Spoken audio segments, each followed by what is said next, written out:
Welcome everyone to the Generation Z course. Today we have our first lesson, Generational Theory. This is the first session of the course, which is traditionally held in an open format. Here's the course website, very simple and concise with the letter Z at the end. And today is our first class. In this course dedicated to Generation Z, we study this generation in as much detail as possible. Today we'll explore generational theory and the different types of generations. In the second session, we'll discuss who Generation Z are. In the third session, we'll talk about how important social media usage is for them. In the fourth session, we'll talk about Generation Z and their future work, that is, how they work and how companies are preparing for them. In the fifth session, we'll discuss leadership for this generation and how they learn it, and in the sixth, we'll cover well-being and goal setting. Thus, throughout all the sessions, we'll figure out how to adapt HR practices to account for Generation Z, that very new generation, which many companies are encountering for the first time and gaining very diverse experiences with. The program for our class today is to look at the different generations in general. There's the Builder generation, also known as the Traditionalists, the Lost generation, or the Silent generation, then the Baby Boomers, followed by Generation X, Y, Z, and Generation Alpha. Today we'll look at who's who, how they differ, when they were born, and how to work with them. Yes, hello Julia. I agree that the topic is both interesting and relevant, in case you haven't met everyone yet. My name is Mike Pritula, and here's a list of companies I've worked for, probably the youngest ones. One of them was PEP, where there were indeed a lot of young people. Many of them were students, and it was even surprising how differently students negotiate in interviews compared to more experienced candidates. I also have experience working with the older generation at Alpha Bank and Stadia, where there were many employees of pre-retirement age, so I have an understanding of these people as well.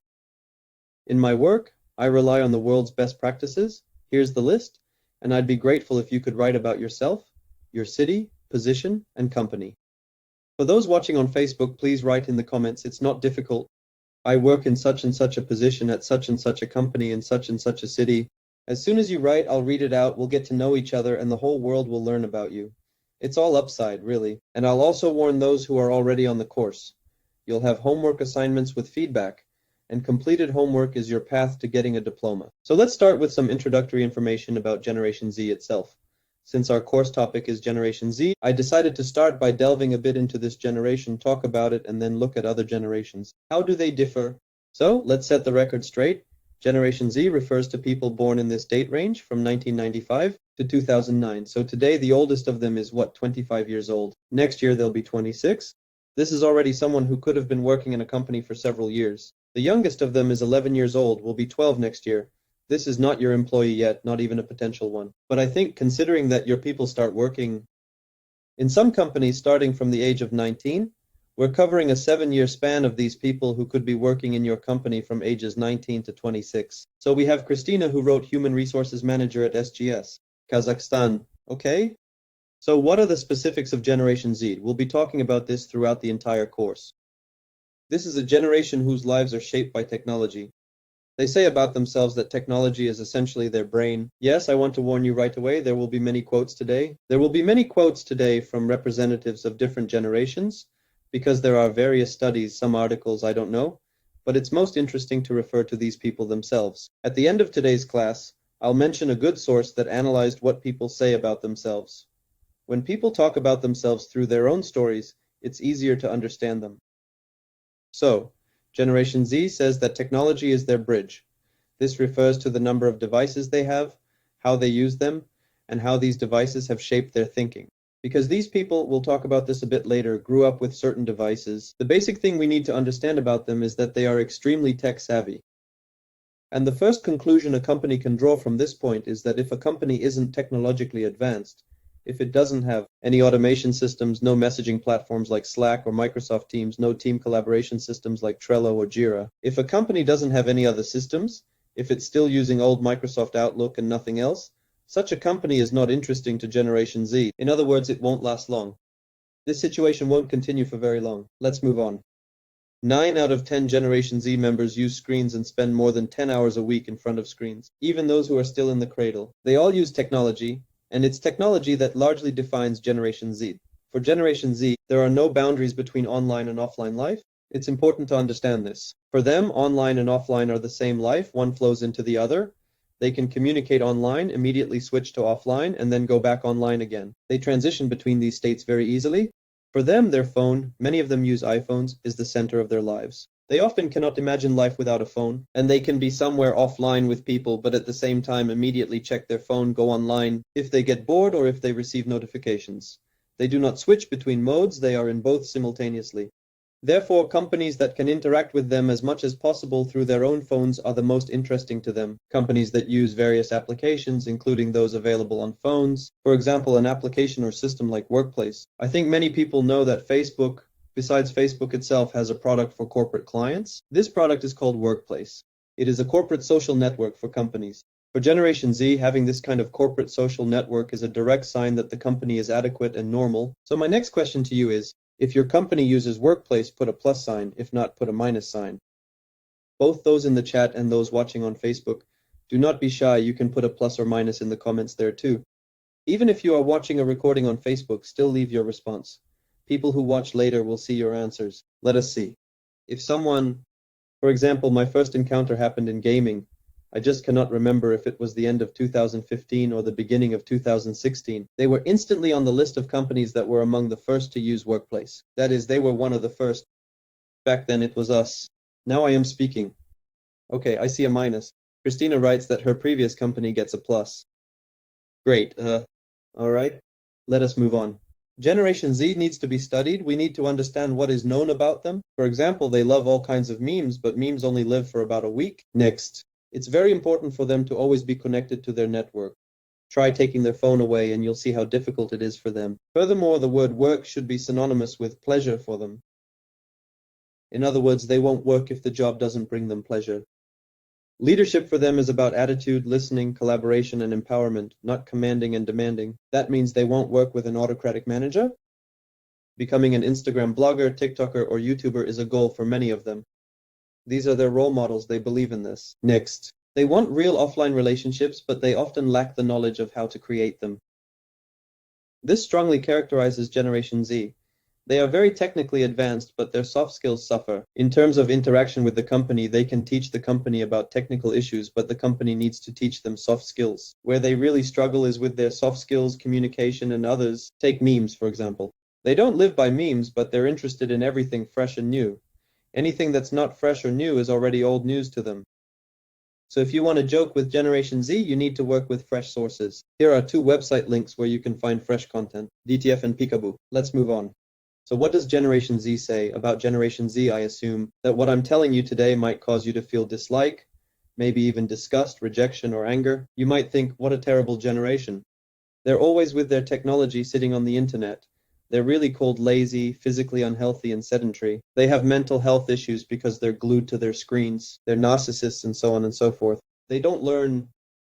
But the most interesting thing is that those who say these things about them are the ones who created this world for them. I mean, Generation Z didn't invent these screens. They didn't obtain these screens in some battle. The people who say all these nasty things are the ones who created this world for them. That's why they feel like hostages to the situation.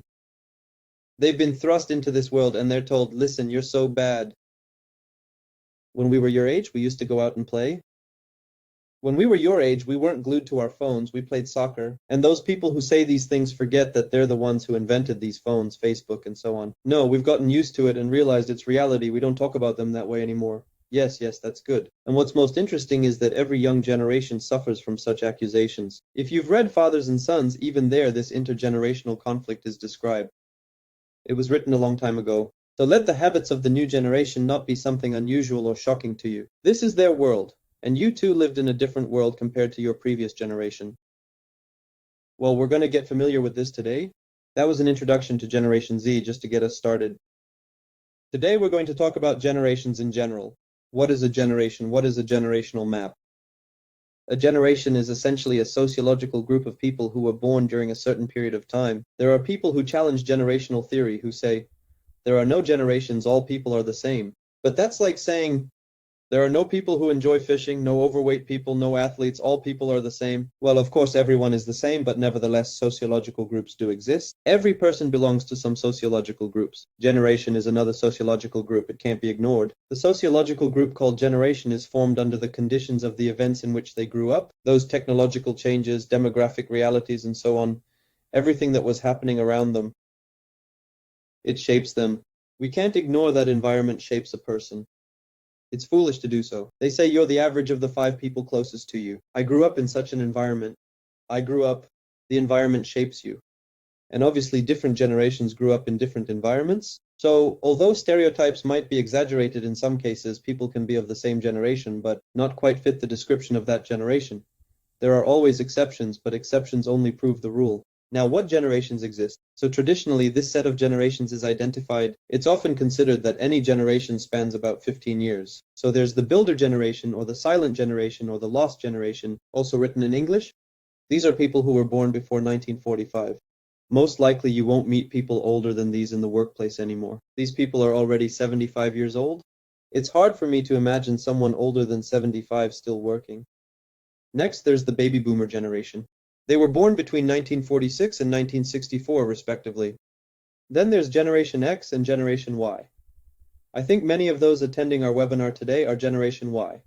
As a matter of fact, so am I. After that, there's Generation Z and then Generation Alpha. It's important to understand that many of today's children are categorized as Generation Alpha. Those children who go to kindergartens and elementary schools, those born before 1945 were called traditionalists, the traditional option.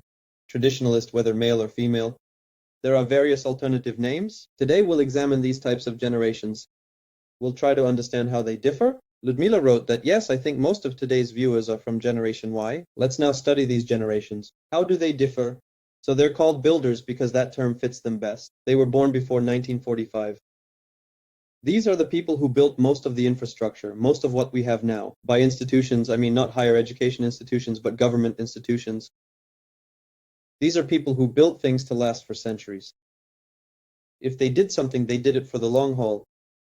So they had this fundamental approach. That's why they don't understand the modern generation, for example, who might make or buy something just for a year or two. This generation has been through a lot. They lived through the Great Depression in the 1930s, and many of them served in World War II. By the way, if you have such people in your companies, put a plus sign, but even if not, you might have them among your relatives. As a generation, what do they value? They value health, family, work, and their home. They carry a strong sense of loyalty, courage, resilience, and patriotism. If you had such employees in your company, and maybe somewhere they still exist, these are the most loyal employees.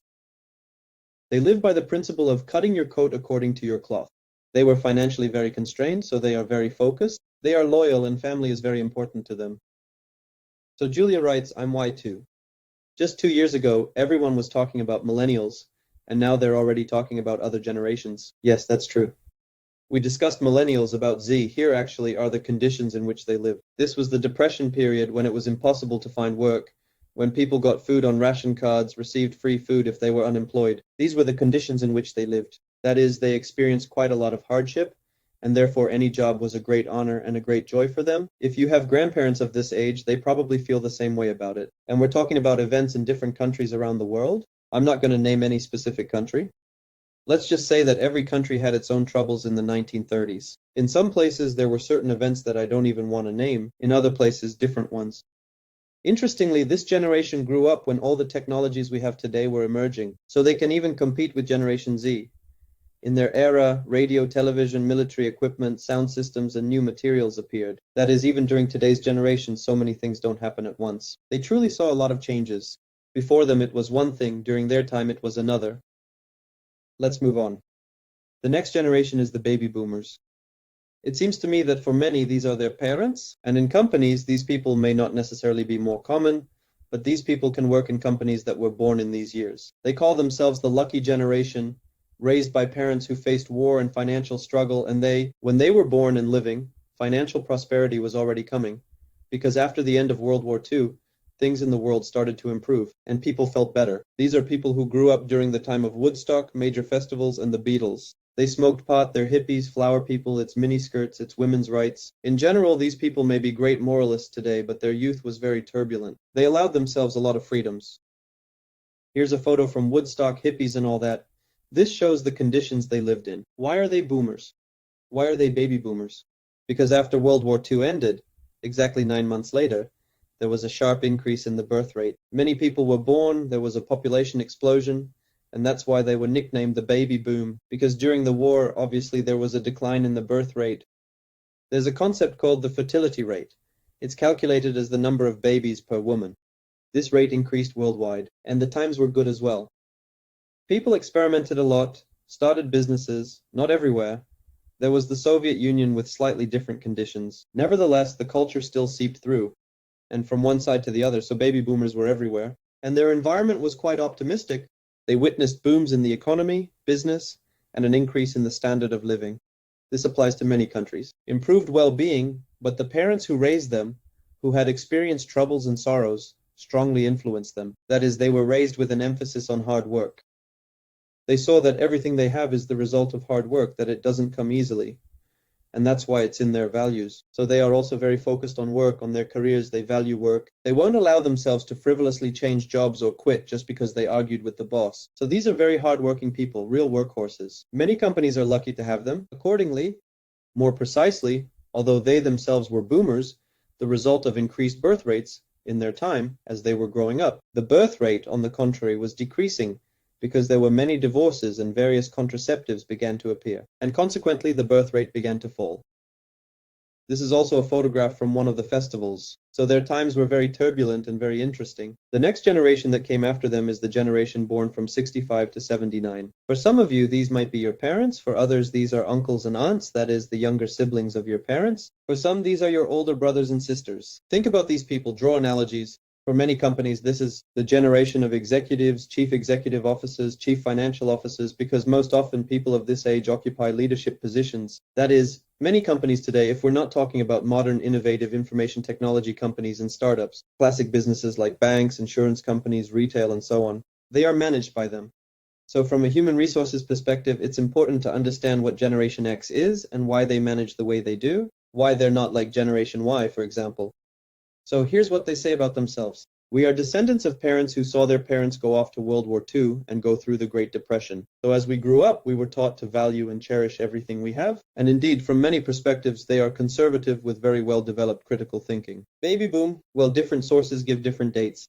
I've seen ranges up to 81, up to 84. I'll provide a link to the source.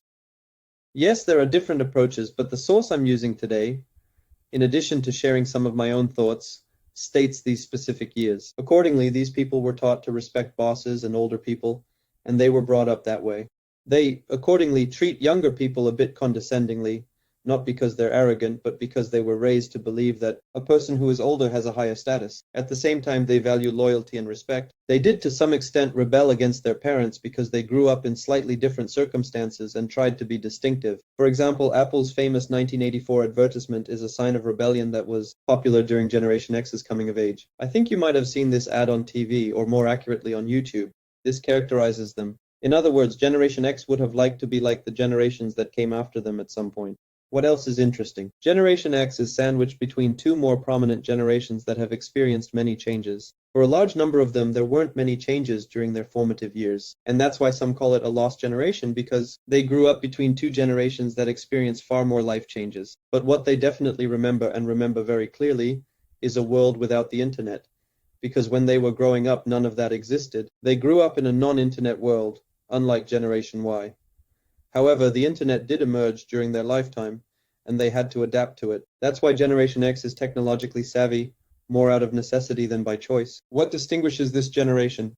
This generation grew up on news and television. During their formative years, it was popular to watch TV non-stop, regularly watch the news. A lot was happening in the world, including this event, September in the USA. So these were the conditions of their upbringing. But the emergence of computers and the internet also had a significant impact on them. Another interesting characteristic is that they experienced the rise in divorce rates worldwide. This is in the context of September 11th. This is something that this generation experienced as adults. This is something that the next generation, Generation Y, most likely observed while still in college. For example, when I was in college, that's when September 11th happened. So it didn't affect my work or life much, unlike those who were already working. What does this generation want? They want and have always wanted their parents to be proud of them and their friends to admire them. For this, they worked hard, continue to work hard, and are very financially oriented and focused on financial security. That's why many successful people now are on the Forbes list. Most of them are from Generation X because they aim to earn as much money as possible. There was this understanding that they needed to ensure financial security for themselves and their children. And for their children, they wanted and still want a lot, even if their children don't believe it or understand it. From a work perspective, these people have an excellent work ethic. They are professionals focused on professional work. I've taken scenes from the TV series Mad Men as an example here. In Russian, can someone remind me? I've forgotten the Russian title. It's about a marketing agency. It's such an interesting series. I recommend watching it. Their motto is work hard, play hard, meaning those who work hard also know how to enjoy themselves. And it's important to understand that some of them are parents of Generation Z. So they themselves are dealing with their own children. This is what's known about these people. And now Generation Y, these are the millennials to which many of us belong. So the emergence of the internet had the biggest impact on Generation Y. I think everyone remembers when the internet came into their lives. Some earlier than others. Some still had a modem at home to connect to the internet. Some started using it later when mobile internet or Wi-Fi was already available. But nevertheless, the internet has greatly influenced our lives. Also, again, this generation lived through various events. The rise of terrorism in the world. So this generation lives with the feeling that peaceful times have ended. Or maybe it never existed. Because before them, the post-war generation had the feeling that peace had finally arrived. They thought everything was fine now. For Generation Y, it's Al-Qaeda, Bin Laden, and other terrorist organizations that were frequently shown on TV, creating a sense of unease. And of course, there's the internet. The timeline of the internet's emergence. If we consider the birth of this generation in the 1980s, up to their adulthood, we'll see that the top internet companies that have shaped and continue to shape our reality emerged during Generation Y's time. That's why this generation is quite internet dependent. Generation Y quickly became familiar with the internet, and they're on a first-name basis with it. Of course, not to the same extent as Generation Z, because for Generation Z, the internet and technology burst into their lives right from the start. Many from Generation Z were born with a button in their hands and grew up that way. Nevertheless, Generation Y has had much more internet in their lives than any other generation, and the growth of that internet has also been much greater. So from a company's perspective, its technological sophistication also impacts Generation Y. And here a bit of a conflict arises. The generation that often manages companies. For them, the internet is something that came later. They still remember a world without the internet. Many of them might have started working without the internet, so they might not be in favor of automating various aspects, including HR, while Generation Y already values all of that. In other words, you're more likely to sell the idea of automating HR or other company functions, or rather implementing some kind of messenger, Slack or similar, more successfully with a Generation Y leader than with a Generation X leader. For Generation X, all of this will seem like, why bother? So yes, it's more convenient to work with Generation Y. I think this will be interesting too. Let's move on. Because many generations faced unemployment and crises when they started entering the workforce. These people, unlike previous generations, have lived and continue to live with their parents for longer. And this is a factor that influenced their coming of age. Living with parents longer on one hand may not have given them enough independence, but on the other hand, it allowed them to travel more, buy more technology, hang out more, and this also affected them. And this may have even fostered a certain degree of carefree attitude. That is, representatives of Generation X, for example, couldn't and can't imagine life without work or income. Generation Y representatives are a bit more relaxed. They can quit their job, knowing that they have a place to live. They live with their parents, so they don't have to worry about not earning money for a while. And finally, Generation Z. Generation Z is called post-millennials, and they do differ to a greater extent. They differ more significantly, and there are more and more of them, and they will take up a larger share of the company's workforce each year until they become the majority. Therefore, companies have only a few years to prepare. So for example, you can do something. You can calculate what the average age of an employee is today. If you know, write it in the chat. For example, in one of the startups where I worked, the average age was 27 years old, 27 years old. Today, Generation Z is 25 years old. This means that in 2 years, such a startup or a similar one will consist mostly of Generation Z in just 2 years. So startups today have 2 years to prepare for Generation Z, if they were founded by Y, not Z. If they were founded by Z, the startup will already be fundamentally different from the start. Those business founders, those startup creators who are 5 years old or younger today, they will build different businesses. These will be different companies. If in your company the average age of an employee today is closer to 30 years old, as it was, for example, in gaming, on the STB TV channel, I think it was also the case. You have a bit more time, you have about 5 years to prepare, but this doesn't mean you should wait for 5 years. It means that these people are already actively joining your company, but it will take about 5 years before they become the dominant group. So what does Generation Z say about themselves? We're not lazy, we just have different ideals and visions for the future of the world.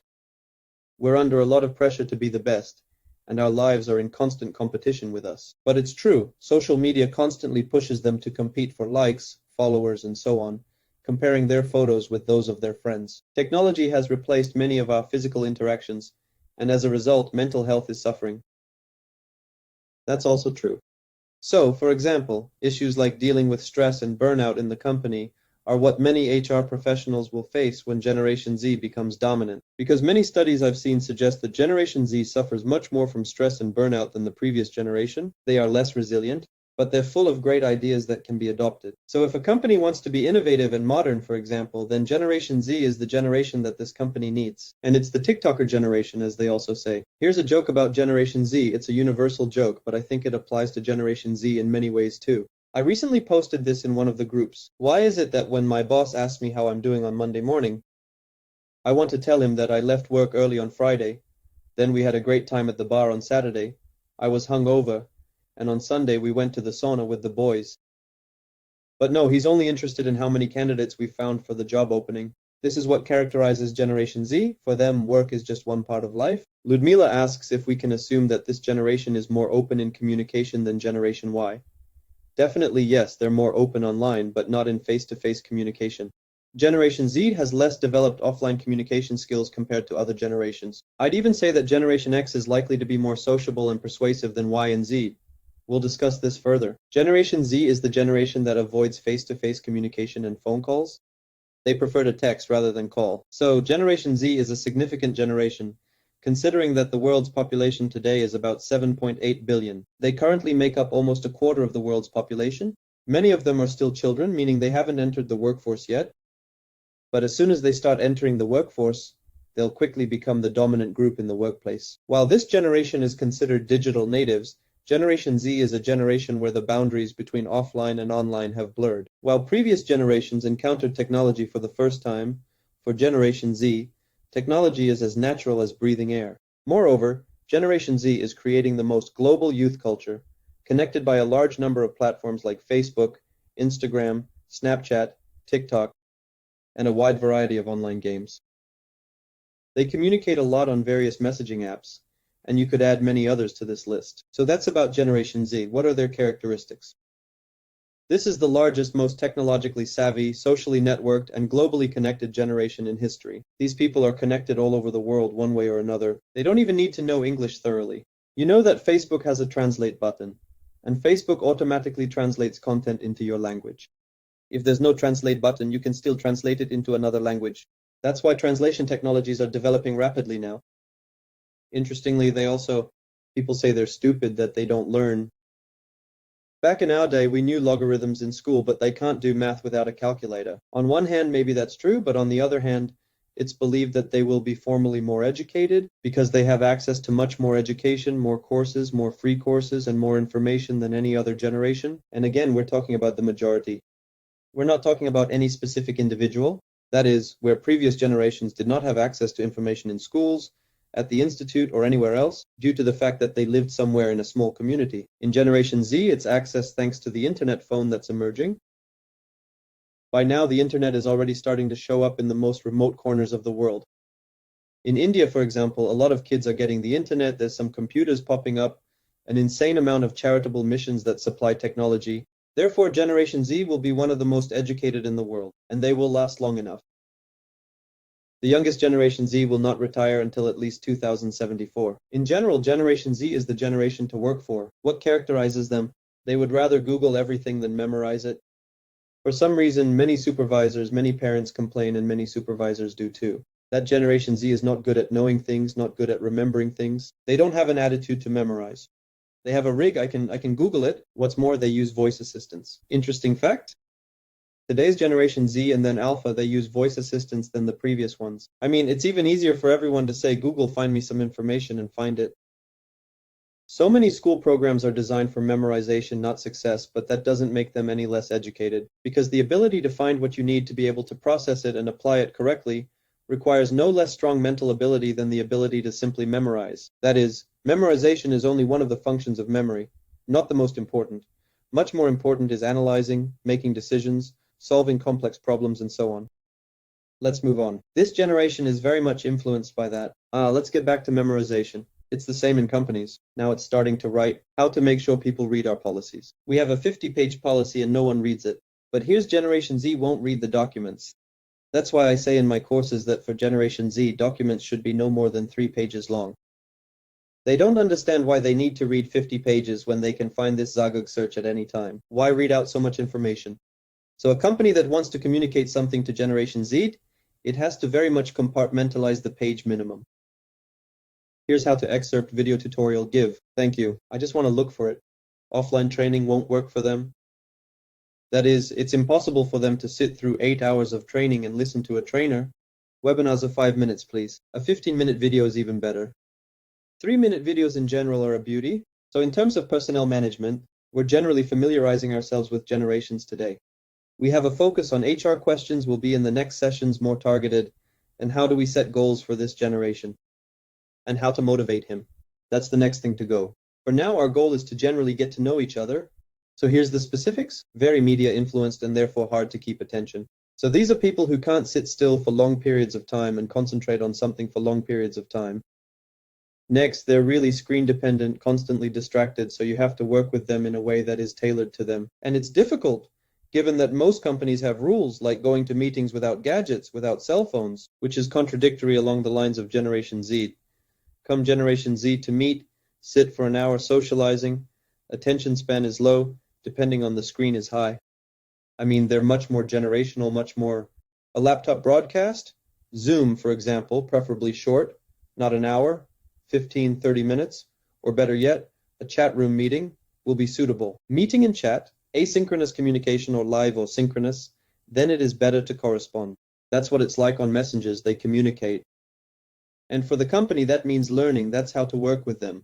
Hold meetings not by gathering everyone offline and taking away their phones, but by organizing either a video call or text-based communication. This is what awaits companies. And if they're interested in engagement, it can be ignored. We can do without Generation Z for a few more years. But each time it will become more and more expensive. Why? Because Generation Z are young people with lower salary expectations. If we limit ourselves from them, like we don't want to work with them, we don't want to adapt to them. This means we'll have to hire older generations for all positions, who will have higher salary expectations. Why would someone at the age of 35 accept a salary of $3,400 when they're likely to find a job paying $500, $600, $700 more, and so on? That's how it is. And the last generation. The second to last generation we'll talk about today is Generation Alpha. While we've been talking about Generation Z, which we recently discussed, Generation Alpha is quietly emerging and growing. Understanding Generation Alpha is also important to grasp where everything is heading. Generation Alpha consists of those born between 2010 and 2024. So today, the oldest of them are 13 years old. For many, these are the children of those who have children. For many, this is Generation Alpha. For some, they're relatives. What's important to understand is that, ideally, companies should better know now who Generation Alpha are and move towards adapting to them, rather than waiting 10 years until they enter the workforce. Why? Because the people who are raising Generation Alpha are also influenced by this generation. In other words, adults raise children and children raise adults. You probably know how often adults start using youth slang and getting interested in youth trends because the influence goes both ways. That's why it's useful to know and understand Generation Alpha, even though they're not entering the workforce yet. So this is a generation that was born and raised in a completely different environment. They grew up with touchscreens. These are people who have had tablets since childhood from birth. They're given a tablet right away. For many, tablets replace babysitters. They don't even understand or know what a keyboard and mouse are, or why they're needed, because you don't need them for a tablet. They might not know how to do some basic childhood things like throwing a ball or stacking blocks, but they can choose a cartoon on YouTube from among the thumbnails. This generation even approaches the TV and tries to do something with their fingers. And they approach a computer or laptop and use their finger, not understanding why the screen doesn't respond. This is the touchscreen generation. At the same time, they have extensive access to all these computer things, and they already know how to do a lot with them. For example, old games, they now play more modern games. So this is the touchscreen generation. Even in kindergarten, they might already have some lessons, And in school, they're often taught basic programming. Well, not in the form of code. Their programming is semi-game-like. These are children who are now actively playing games like Fortnite, Minecraft, Roblox. I think everyone's heard of them. They can even teach us about technology.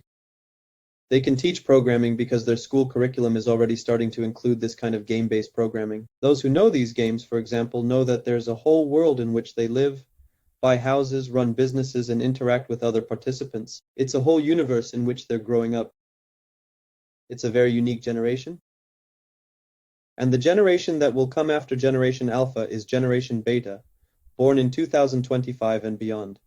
It's difficult to imagine right now what this generation will be like. We are now entering an era called the singularity, when technological development is changing our lives so dramatically that apparently there will be some kind of tipping point, and Generation Beta will be completely different. Now, the homework for those already in our course is to choose one representative of each generation from your environment. If it's possible to do this with colleagues, that would be ideal. But I understand that not everyone may have colleagues from all generations, so especially for Alpha, there won't be such colleagues. So you can choose from your general environment.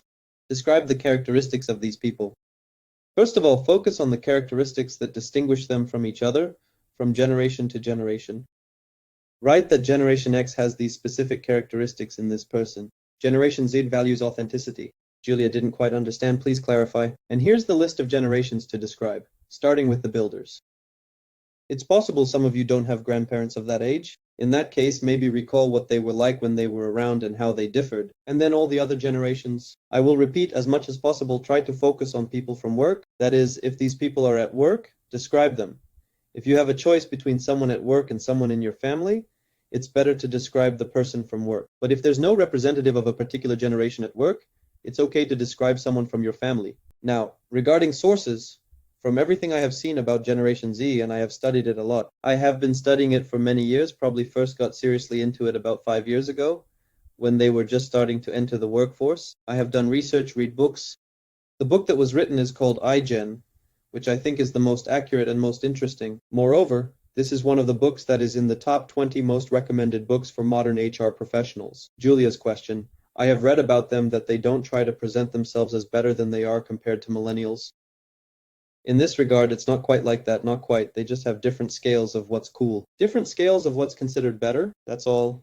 So it can't be said that they are less ambitious. If you are interested, Julia, in the comparison between Y and Z specifically, Deloitte has studies comparing generations Y and Z. Many things overlap, there are some differences. Marketers started using generational theory, but not quite. Probably sociologists after all.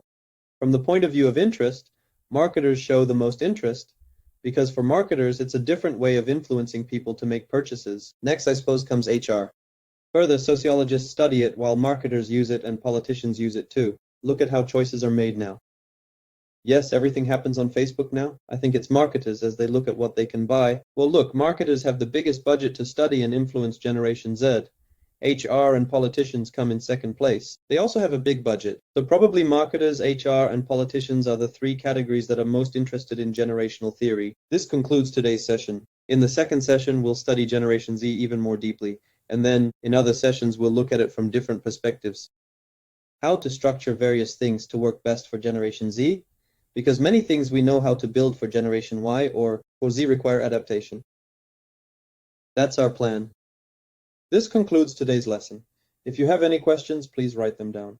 If there are no questions and you can share what you found most valuable today, please write it as feedback. For those watching on Facebook, please share and like. For those watching on YouTube, also like and subscribe to be notified about new videos immediately. For those in the course, I remind you that I'm expecting homework. I recommend doing one homework assignment per week to keep up the pace. There are no formal deadlines. You have 1 year to review the videos and submit everything, but it's better to do one per week. That's the plan. I also want to thank everyone who was online today. Special thanks to Julia for active participation in the chat. Thank you, it's very interesting. I find this topic interesting from a cross-cultural perspective. Yes, certainly. With that, we're wrapping up. See you again soon. Let me tell you right away, we have another open webinar this week on Friday the 18th on the topic of role, so please join us for that as well. The announcement will be in the Michael Academy Telegram chat. Christina wrote, very interesting. Thank you for such a detailed description of the generations. You're welcome. All right, that's all for now. We're finishing up. Have a great evening, everyone, and see you next time. Bye-bye. Yes, thank you too, Irina. Goodbye, everyone.